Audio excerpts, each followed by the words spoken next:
नमस्कार दोस्तों, दो लघु कथाएं इस पाठ का स्वाध्याय यहाँ पर हम लिखने वाले हैं। अगर आप नए हो इस चैनल को तो स्वाध्याय मित्र चैनल को ज़रूर सब्सक्राइब कीजिए और आपको सभी प्रश्नों के उत्तर यहाँ पर मिलेंगे।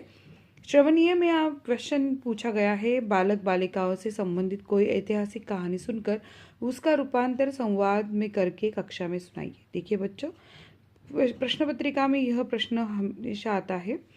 तो शिक्षिका कहती है, नमस्ते बच्चों, आज हम एक बहुत ही महत्वपूर्ण और सीखने योग्य कहानी सुनेंगे जो एक बालिका के जीवन से जुड़ी है। क्या तुम तैयार हो? छात्रा, हाँ शिक्षिका। शिक्षिका, ठीक है, तो हमारी कहानी आज सुनी जाएगी आनंदीबाई गोपालराव जोशी की। छात्रा, कौन थी यह आनंदीबाई? शिक्षिका, शिक्षिका, अच्छा प्रश्न। आनंदीबाई गोपालराव जोशी भारतीय समाज के इतिहास में एक महत्वपूर्ण व्यक्ति थी। वह बचपन से ही अत्यंत उत्साही और पढ़ाई में रुचिवान थी। छात्रा, कहानी में क्या हुआ था? शिक्षिका, अच्छा, आनंदीबाई को बाल विवाह करना पड़ा था और जो उस समय भारत में सामाजिक परंपरा थी, लेकिन उनकी पढ़ाई का इतना प्यार था कि उन्होंने शिक्षा के क्षेत्र में अपने योगदान का संकल्प किया। छात्रा, फिर क्या हुआ? शिक्षिका, आनंदीबाई ने बच्चों के लिए स्कूल शुरू किया और वह स्वयं भी एक शिक्षिका बनी। उन्होंने समाज को शिक्षा के महत्व के बारे में जागरूक किया और विशेषकर बालिकाओं को शिक्षित बनाने का संकल्प किया। छात्र, वाह शिक्षिका, वह तो बहुत ही सुंदर कहानी है। शिक्षिका, हाँ, यह एक अद्भुत कहानी है जो हमें यह सिखाती है, किसी भी समस्या या सामाजिक प्रतिबंधन के बावजूद अगर हमारी आत्मा में उत्साह और आत्मविश्वास है तो हम किसी भी मुश्किल को पार कर सकते हैं। छात्र, धन्यवाद शिक्षिका, इसे सुनकर हमें बहुत कुछ सीखने को मिला। शिक्षिका, मुझे खुशी है कि तुम्हें यह कहानी पसंद आई। यह हमें दिखाती है कि शिक्षा का महत्व हमारे जीवन में कैसे बदल सकता है। लेखनीय में प्रश्न है, पहाड़ों पर रहने वाले लोगों की जीवन शैली की जानकारी प्राप्त करके अपनी जीवन शैली से उनकी तुलना करते हुए लिखिए। उत्तर है, पहाड़ों में रहने वाले लोगों की जीवन शैली अत्यंत अनूठी और समृद्धि से भरी होती है। इस जीवन शैली को अपनाकर हम अपने जीवन को और भी सामंजस्यपूर्ण बना सकते हैं। सांस्कृतिक ऋचा, पहाड़ों में रहने वाले लोग अपनी सांस्कृतिक ऋचा को बहुत उच्च मानते हैं। उनका जीवन उनकी पारंपरिक सांस्कृतिक मूल्यों का आदान प्रदान करता है, जिससे उन्हें सामूहिक एकता और गरीबी की भावना होती है। साहसिक जीवन शैली, पहाड़ों में रहने वाले लोगों का जीवन साहसिक होता है। वह अपने कठिन परिस्थितियों का सामना करने में सक्षम होते हैं और उनमें से कभी हार नहीं मानते। इस साहसिकता को अपने जीवन में शामिल करने से हम भी अपने लक्ष्यों की प्राप्ति में सक्षम हो सकते हैं। प्राकृतिक सांगित्य, पहाड़ी क्षेत्रों में सुरम्य प्राकृतिक सौंदर्य है और यह लोगों को प्राकृतिक सांगित्य से जोड़ कर देता है। इससे हम भी अपने आसपास के प्राकृतिक सौंदर्य को महसूस करने अपने जीवन को संतुलित बना सकते हैं। जैव विविधता के साथ संबंध, पहाड़ों में रहने वाले लोग जैव विविधता के साथ बहुत घनिष्ठ होते हैं। उनका जीवन जंगलों, नदियों और पहाड़ी क्षेत्रों के साथ मिलकर चलता है, जिससे हम भी प्राकृतिक संरक्षण में अपना योगदान दे सकते हैं। सामुदायिक जीवन, पहाड़ों में लोग सामुदायिक जीवन को महत्वपूर्ण मानते हैं, एक दूसरे के साथ मिलजुल कर रहते हैं। हमें भी अपने समुदाय के साथ सामंजस्य और सहयोग का एहसास करना चाहिए। इस प्रकार पहाड़ों में रहने वाले लोगों की जीवन शैली हमें बहुत सी सीखें देती है जो हम अपने जीवन में अपना सकते हैं और उसे और भी संवादशील बना सकते हैं। पठनीय में है, अपनी पसंद की कोई सामाजिक ई बुक पढ़िए। मित्रों, आप आपकी पसंदीदा कोई भी पुस्तक पढ़ सकते हैं। नीचे कुछ अच्छी पुस्तकों के नाम लिखे हैं। समाजशास्त्र, लेखक हरिवंश राय। समाजशास्त्र सिद्धांत और आवश्यकताएं, लेखक रवि कुमार। समाजशास्त्र सिद्धांत और यथार्थ, लेखक महेश वर्मा।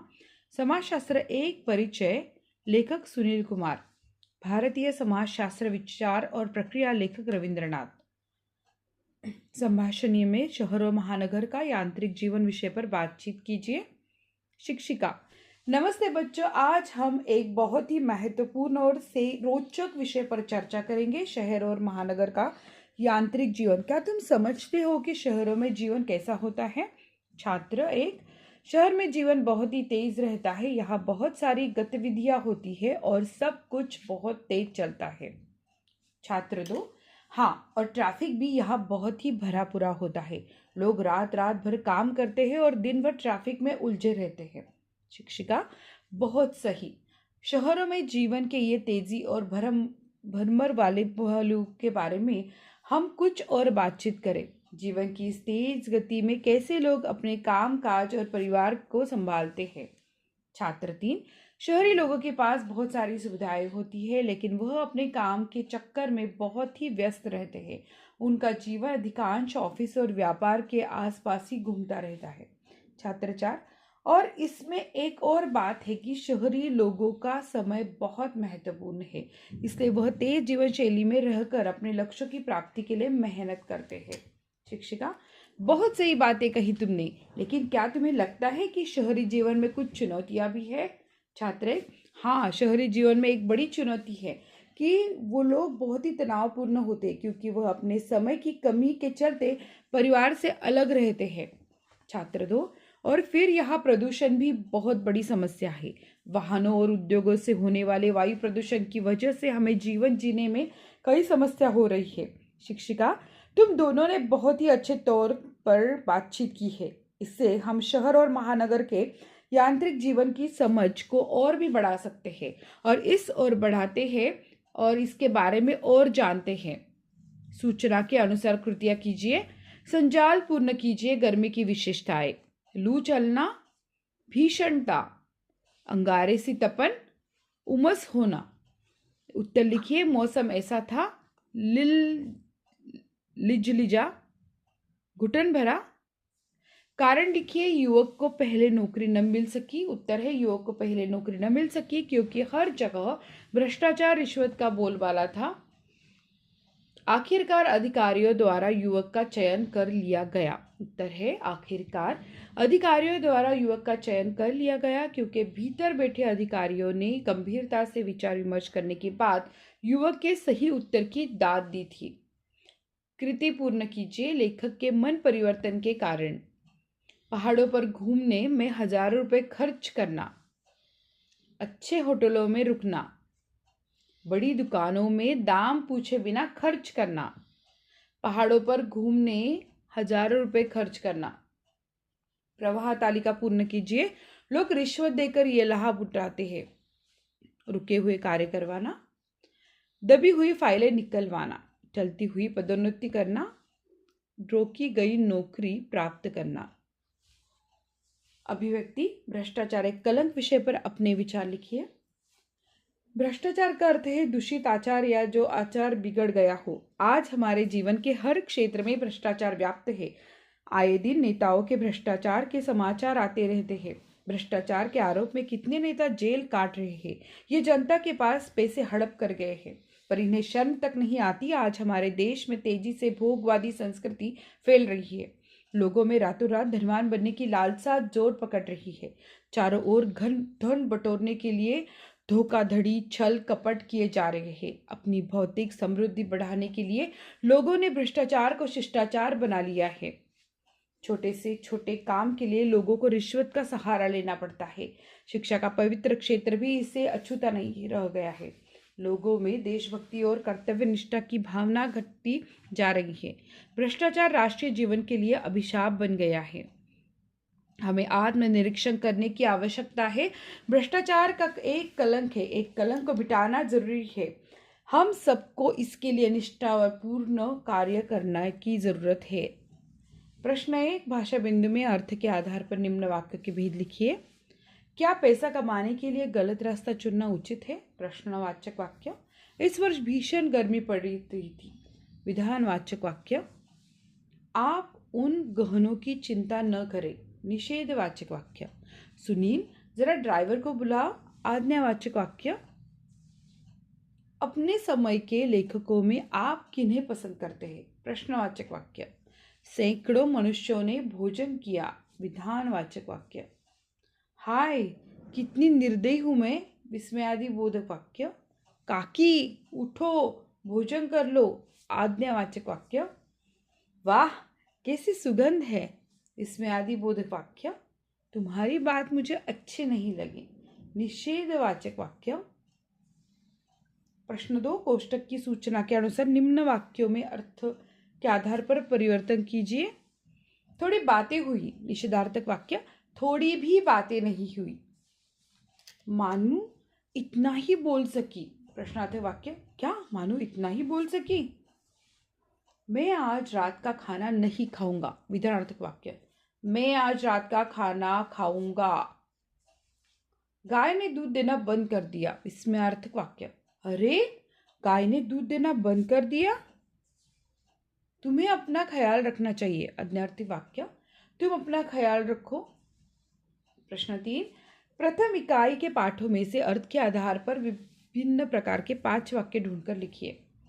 उत्तर, करामत अली इधर 2-4 दिनों से अस्वस्थ था, विधानवाचक वाक्य, इन्हें मरीज से हमदर्दी नहीं होती, निषेधवाचक वाक्य, तो उसकी सजा इसे लाठियों से दी गई, प्रश्नवाचक वाक्य, जाओ लक्ष्मी का राशन ले आओ, आज्ञावाचक वाक्य, हे ईश्वर अगर मेरी दूसरी टांग भी तोड़नी हो तो जरूर तोड़े, मगर इस जगह में यहाँ मेरा कोई न हो, इच्छावाचक वाक्य। प्रश्न 4, रचना के आधार पर वाक्यों के भेद पहचान कर कोष्टक में लिखिए। अधिकारियों के चेहरे पर हल्की सी मुस्कान और उत्सुकता छा गई, सरल वाक्य, हर ओर से अब वह निराश हो गया था, सरल वाक्य, उसे देख देख बड़ा जी करता कि मौका मिलते ही उसे चलाओ, मिश्र वाक्य, वह बूढ़ी काकी पर झपटी और उन्हें दोनों हाथों से झटक कर बोली, संयुक्त वाक्य, मोटे तौर पर 2 वर्ग किए जा सकते हैं, सरल वाक्य, अभी समाज में यह चल रहा है क्योंकि लोग अपनी आजीविका शरीर श्रम से चलाते हैं, संयुक्त वाक्य। प्रश्न 5, रचना के आधार पर विभिन्न प्रकार के 3-3 वाक्य पाठ्य से ढूंढकर लिखिए। सरल वाक्य, आज उसे साक्षात्कार के लिए जाना है, अब तक उसके हिस्से में सिर्फ असफलता ही आई थी, रिश्वत भ्रष्टाचार की बहन है, संयुक्त वाक्य, अधिकारियों के चेहरे पर हल्की सी मुस्कान आई और उत्सुकता छा गई, व्यक्ति समाज को कम से कम देने की इच्छा रखता है लेकिन समाज से अधिक लेने की इच्छा रखता है। 3, विषमता दूर करने में कानून भी कुछ मदद देता है परंतु कानून से मानवोचित गुणों का विकास नहीं हो सकता, मिश्र वाक्य, भ्रष्टाचार एक ऐसा कीड़ा है जो देश को घुन की तरह खा रहा है, वह जानता था कि यहाँ भी उसका चयन नहीं होगा, संपत्ति तो वे ही चीजों हो सकती है जो किसी न किसी रूप में मनुष्य के उपयोग में आती है। उपयोजित लेखन, जल है तो कल है विषय पर 80 से 100 शब्दों में निबंध लिखिए।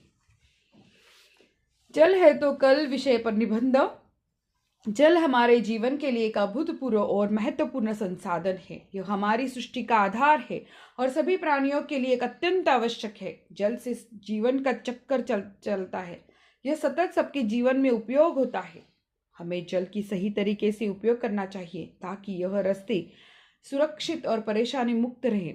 जल हमारे उत्तराधिकारिता का एक हिस्सा है और हमें इसकी सुरक्षा के लिए समर्पित रहना चाहिए। जल के सही उपयोग से हम अपने बच्चों को एक स्वस्थ और हरित भविष्य का वादा कर सकते हैं।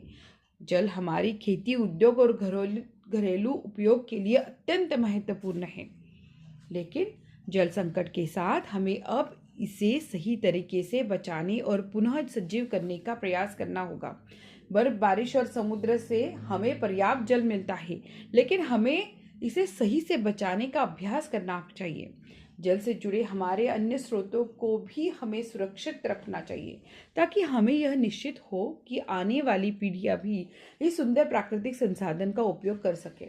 इसलिए अगर हम जल है तो कल है का पालन सही ढंग से करेंगे तो हम और हमारे आने वाली पीढ़ियां सब एक सुरक्षित, स्वस्थ और हरित भविष्य का आनंद ले सकेंगे।